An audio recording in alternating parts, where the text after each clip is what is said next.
കുറഞ്ഞ ചെലവിൽ അത്യാധുനിക ആരോഗ്യ പരിരക്ഷ. MCS hospital.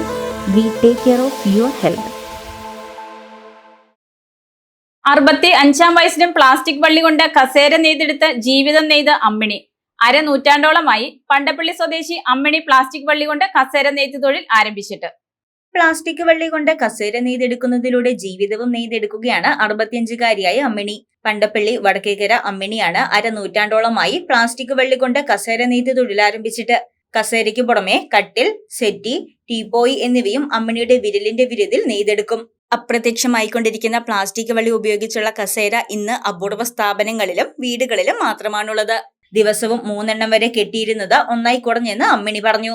തൈല് പഠിക്കണമെന്നായിരുന്നു ആഗ്രഹം. അത് പഠിക്കാൻ പറ്റാത്തതിന്റെ വാശിക്ക് പഠിച്ചപ്പോ 1 മാസം കൊണ്ട് എല്ലാം കെട്ടാൻ പഠിച്ചു. അങ്ങനെ പഠിച്ചിട്ട് അന്ന് മുതൽ ഒറ്റയ്ക്കാണ് കെട്ട്. വേറെ ആരും കൂട്ടുപിടിക്കാറില്ല. കസേരയുടെ ഗുണങ്ങള് ഇതിനകത്ത് ഇങ്ങനെ ഹോളിട്ടേക്കണ കാരണം കാറ്റ് ശരിക്കും കയറും, നമ്മുടെ ശരീരം തണുക്കും. അപ്പൊ വേറെ അസ്വസ്ഥതയൊന്നും ഉണ്ടാവില്ല, നടുവേദന ഉണ്ടാവില്ല. ഒരു കസേര രാവിലെ 8 മണിക്ക് തുടങ്ങി ഒരു ഭാഗം തീർത്ത് ഒരു ഭാഗം മുക്കാലും ഒക്കെ ഇടാം. കാരണം തീർക്കാൻ ഇപ്പൊ പ്രായം ഇത്ര ആയ കാരണം ബുദ്ധിമുട്ടാണ്. പിന്നെ നമ്മള് പഠിച്ച പണി ഇത് ഇത്ര വർഷമായ കാരണം തന്നെ അറിയാതെ വന്ന് തോന്നുള്ളൂ. അത് കാരണം ബുദ്ധിമുട്ടൊന്നും തോന്നുന്നില്ല. ഇനിയും പറ്റും, ഒത്തിരി നേരം ഇരുന്ന് കെട്ടാൻ പറ്റുന്നേ ഉള്ളൂ. കുറച്ച് ദിവസമൊക്കെ അടുപ്പിച്ചിരുന്ന് കെട്ടുമ്പോ ഇത്തിരി ബുദ്ധിമുട്ടുണ്ട്. വഴിത്തലിയിൽ സഹോദരിയുടെ നാട്ടിൽ നിന്നാണ് പ്ലാസ്റ്റിക് വള്ളി ഉപയോഗിച്ച് കസേരയും മറ്റും നെയ്യാൻ പഠിച്ചത്. ഒപ്പമുണ്ടായിരുന്നവരെല്ലാം ഈ ജോലി ഉപേക്ഷിച്ചെങ്കിലും അമ്മിണി ഇപ്പോഴും നെയ്ത് തുടരുന്നു. മൂവാറ്റുപുഴ കോടതി, വാട്ടർ അതോറിറ്റി തുടങ്ങിയ ഓഫീസുകളിൽ ഇപ്പോഴും ഇത്തരം കസേരകളാണ് ഉപയോഗിക്കുന്നത്. ഇവിടങ്ങളിൽ അറ്റകുറ്റപ്പണികൾക്ക് ഇപ്പോഴും അമ്മിണിയാണ് ആശ്രയം. ധാരാളം സ്വകാര്യ സ്ഥാപനങ്ങളിലും ഇത്തരം കസേരകൾ ഉപയോഗിച്ചു വരുന്നുണ്ട്.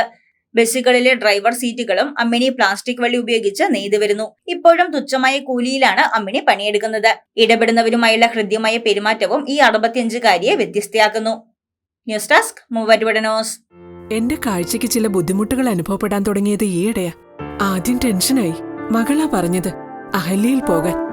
അഹല്യയ്ക്ക് 30 വർഷത്തെ പാരമ്പര്യവും വിശ്വസ്തതയുമുണ്ട്. അഹല്യയിലെ വിദഗ്ധരായ ഡോക്ടർമാരുടെ ചികിത്സ കൊണ്ട് എനിക്ക് എന്റെ കാഴ്ചശക്തി പൂർണ്ണമായും തിരിച്ചു കിട്ടി. ഇപ്പൊ എനിക്ക് ഈസിയായി വായിക്കാം. നേത്ര സംരക്ഷണത്തിന് നമ്മുടെ Ahalya. Ahalya foundation eye hospital, കേരളത്തിൽ എല്ലായിടത്തും.